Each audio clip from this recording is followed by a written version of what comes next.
இன்னைக்கு நம்ம ஆனியன் ஊற்றப்போம் எப்படி பண்ணலான்னு பார்க்கலாம். மாவு நல்லா கெட்டியாக தான் இருக்கணும், இந்த கன்சிஸ்டன்சி தான் இருக்கணும். கொஞ்சம் கனமாகவே ஊற்றுங்க. அங்கங்கே பச்சை மிளகாய் போட்டுக்கலாம். பொடியாக நறுக்கின வெங்காயம் ஊற்றிக்கலாம்.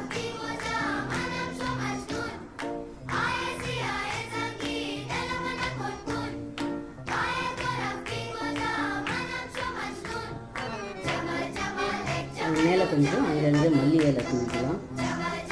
கொஞ்சம் எண்ணெய் விட்டுக்கலாம். இது கொஞ்சம் ப்ரெஸ் பண்ணி விட்டுக்கலாம். வேகட்டும். ஒரு சைடு வெந்தாச்சு, திருப்பி போட்டுக்கலாம்.